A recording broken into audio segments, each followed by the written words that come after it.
the last part or segment of the news review in the Power Breakfast Show.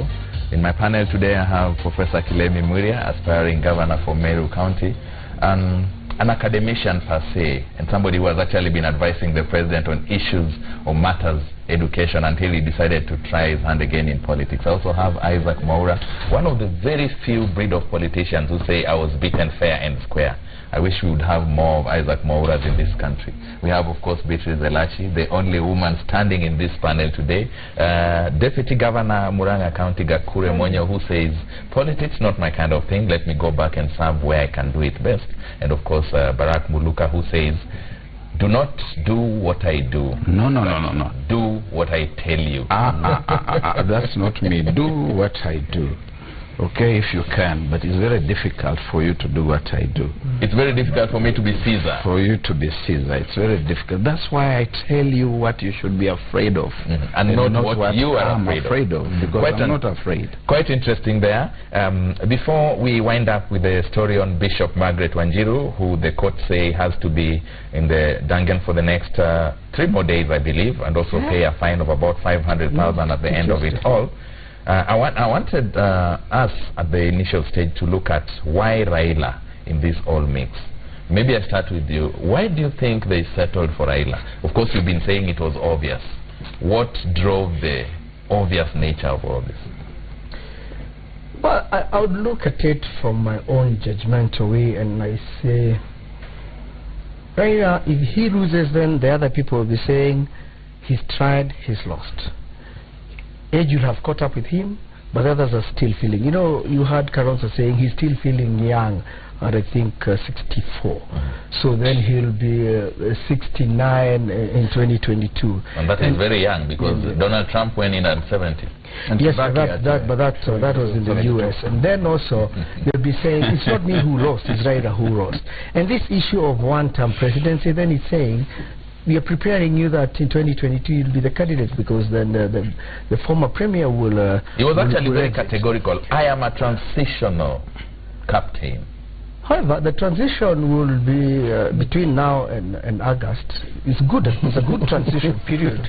Then he will transit it back to Jubilee, and then he will have no place in 2022. The younger leaders in the so-called NASA team will get now the opportunity to be the flag bearers themselves, with that excuse that it's not them who lost, it's Raila who lost.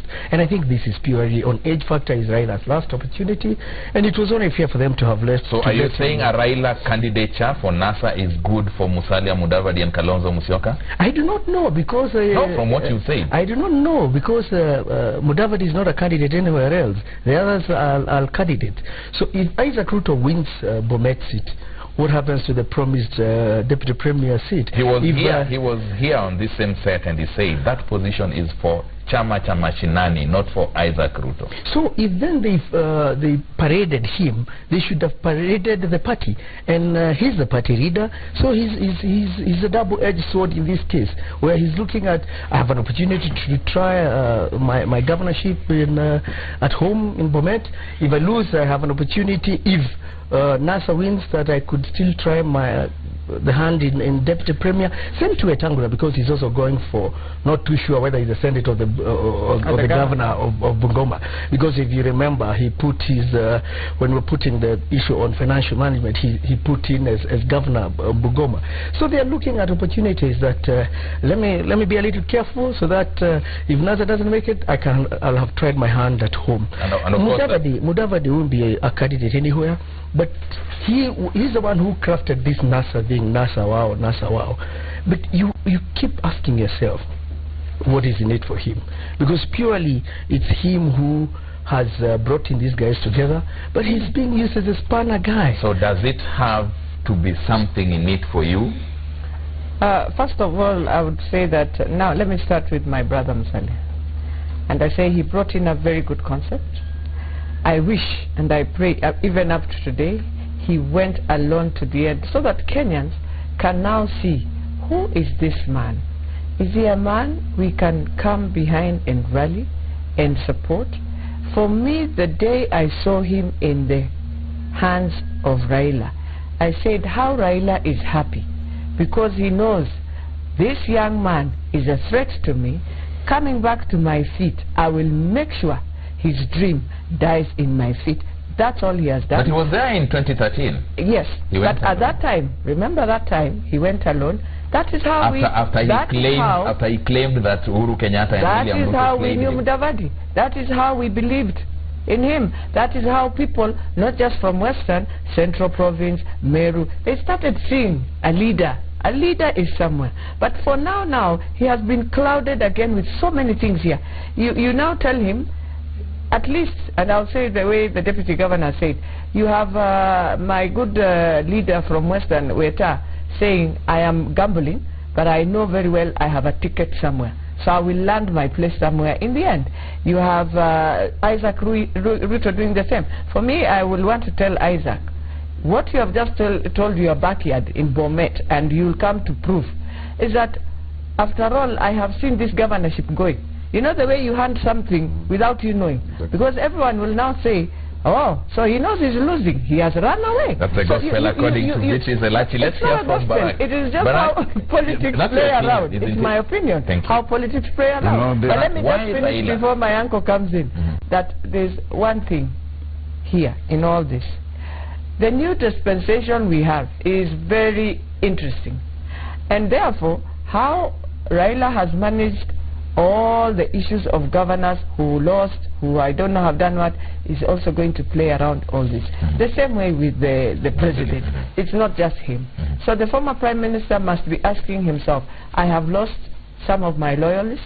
I have decided to put on throat some of the governors who the Wananchi are saying, you with this governor, let us decide for you, the governor, you come, we give you a vote. And now that he has refused that, he has to be also very careful with the Barack, why Raila? Loyalists are like the Hydra's head. You chop off one and another one grows. So those ones are not it's really not an issue. They're not issues, and you can ask people who have played the politics of sycophancy before, that when they think they are the master sycophants, the moment they leave, someone has already taken over from them.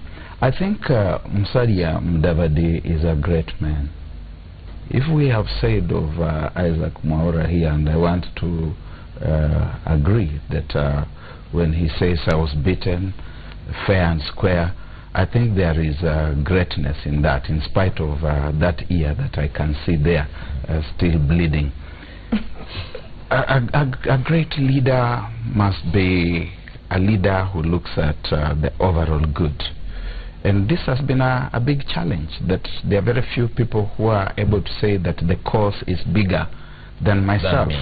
And because the cause is bigger than myself, let me allow somebody else to go. We shouldn't be saying this thing of, so where is Mudavadi in all these things. I start seeing here a leader that I can trust, a leader who has been able to put this thing together and to say, now that this thing is together, I think it can fly. And since it can fly, what we need to do is to give it a captain who can fly it. And if Raila be that captain, so be it. I will wait, I'll bid my time. And if it doesn't work, we will still live to fight another day. Such is the definition of greatness in leadership.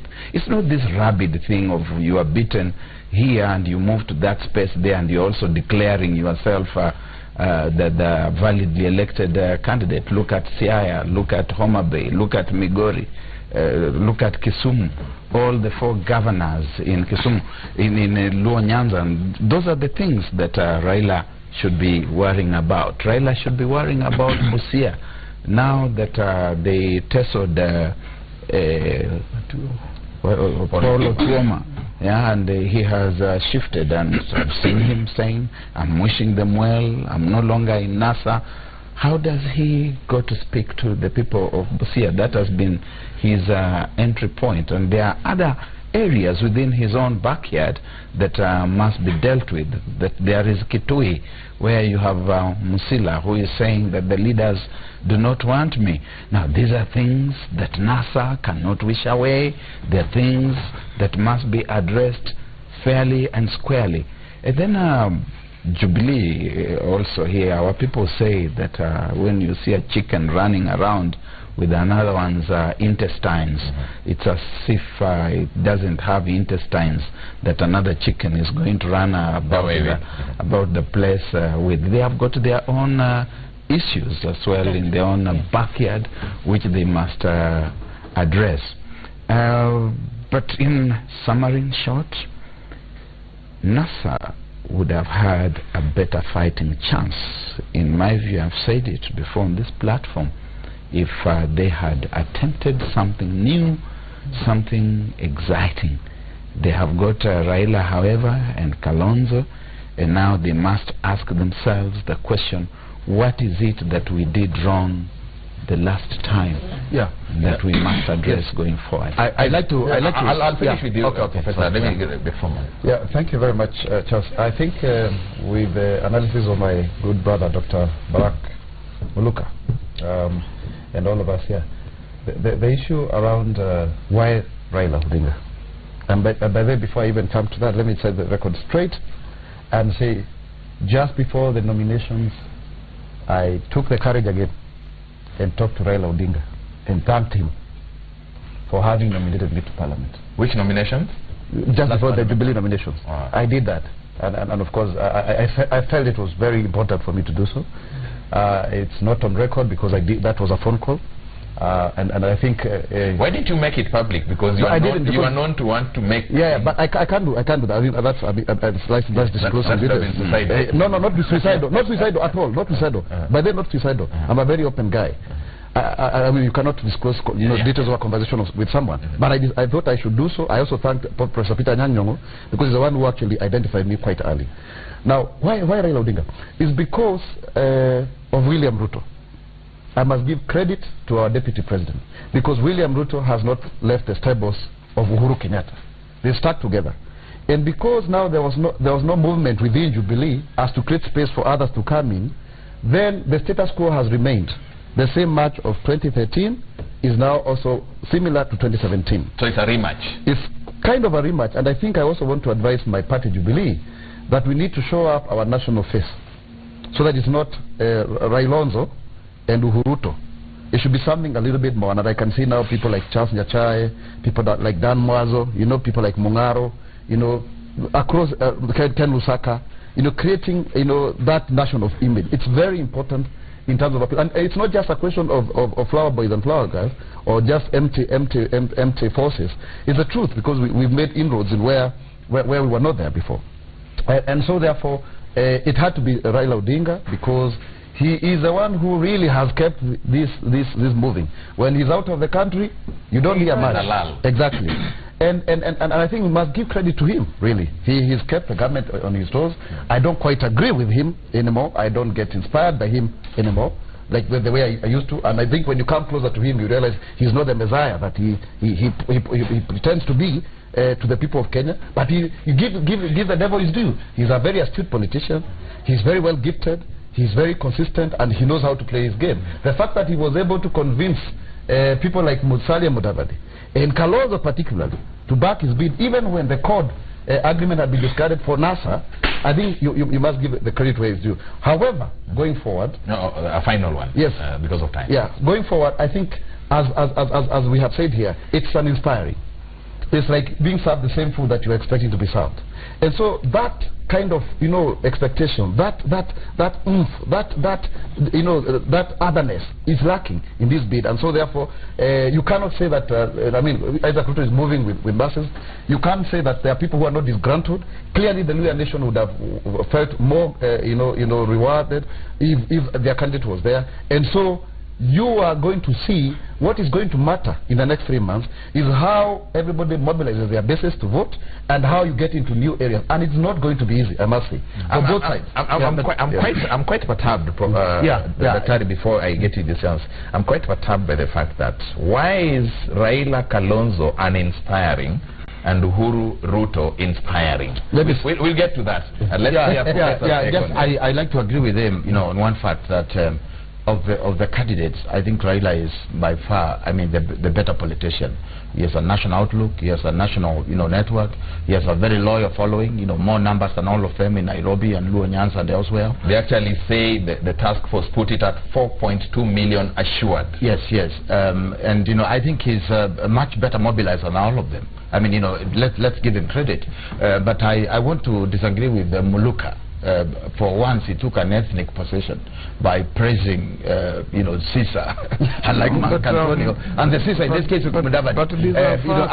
That Mudavadi is selfless. He decided to look at the bigger picture, like the Saitoti who said, a country is greater than.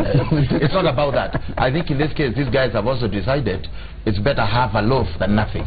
And that they have been in the court for so many years. They are used to power, they're used to resources, and they think that they can't take that another 5 years. And the only way to prepare for 2022 and after is to be somewhere, as a cabinet minister, because a lot of them are ideally cabinet ministers.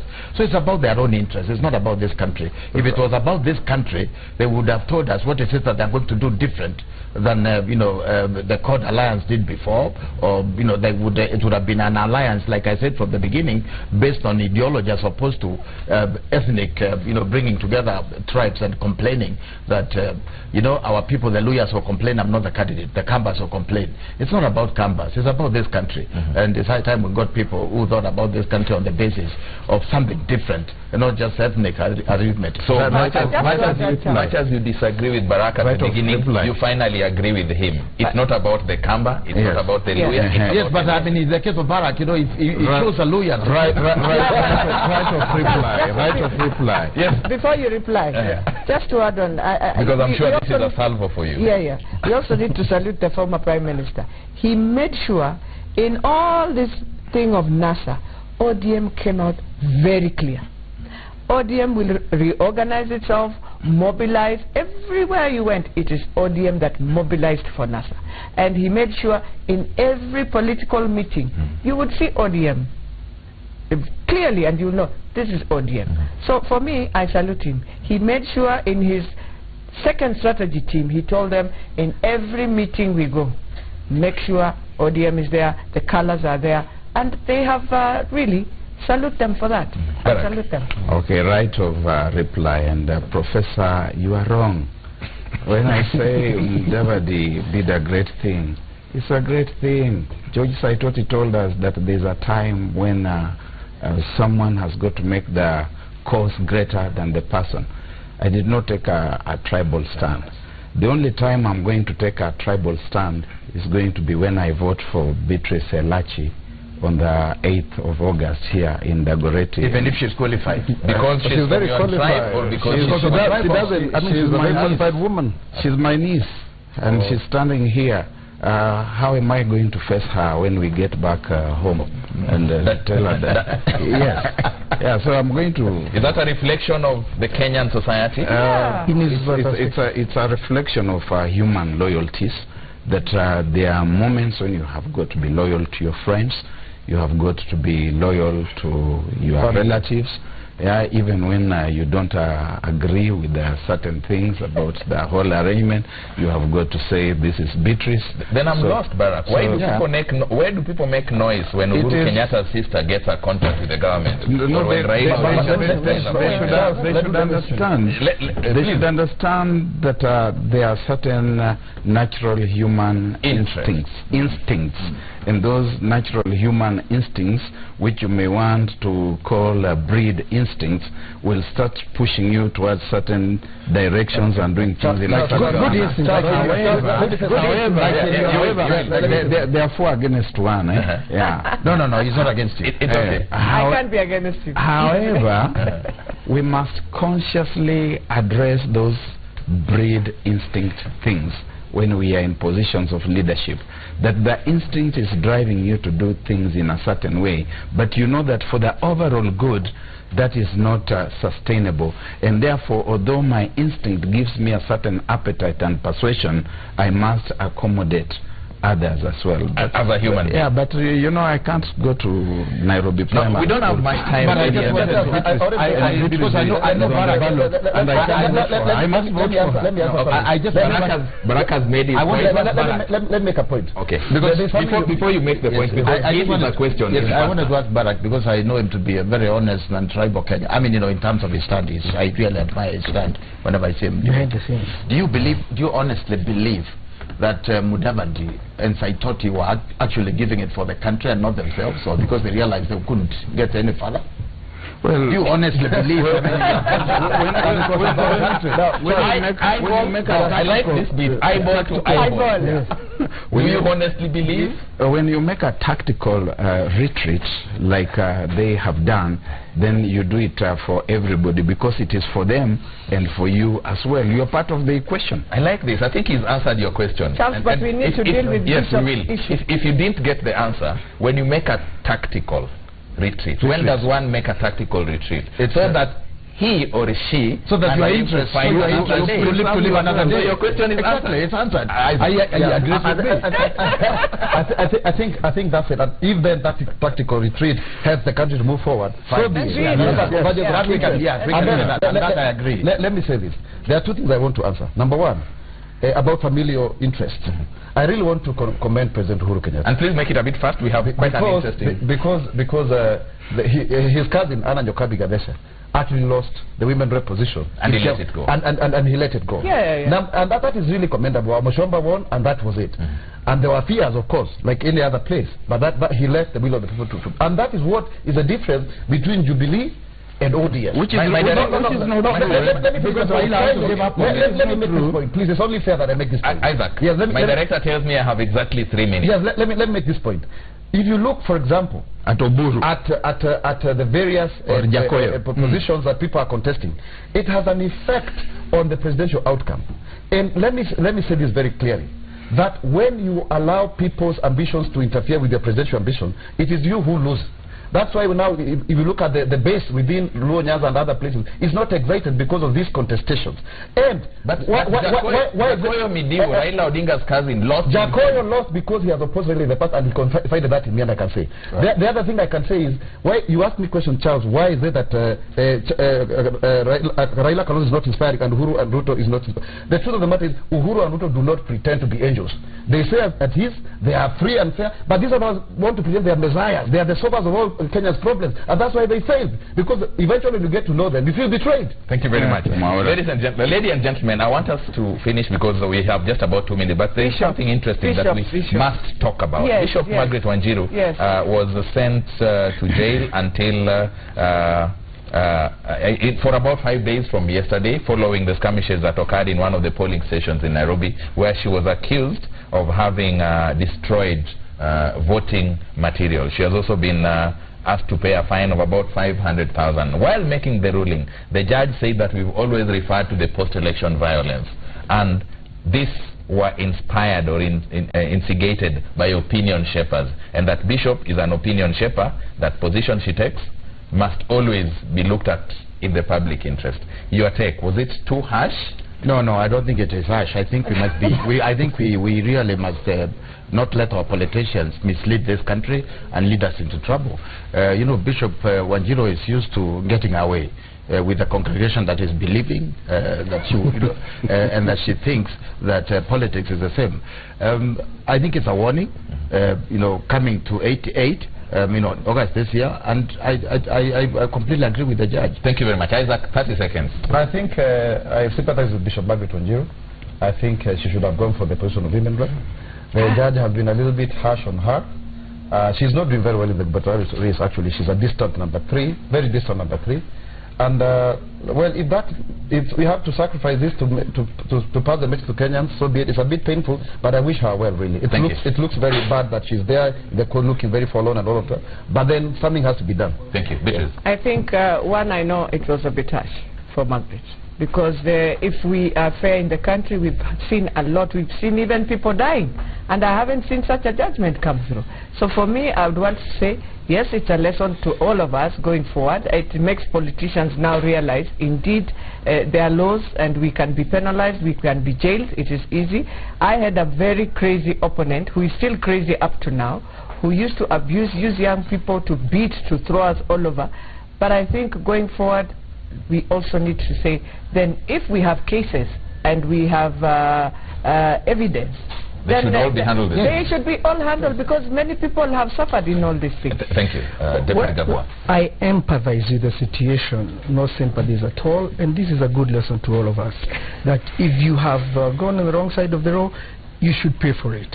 The situation is empathetic for Bishop Margaret Wanjiru, and I pity the congregation that will go to her church on Sunday and miss her. But for us all to learn that you mess up with issues, law catches up with you. Yes. And as because you don't give me another opportunity, I'll say this. The President make a clarion call to all of us in Jubilee to ensure that we all brigade behind him to ensure that we beat NASA.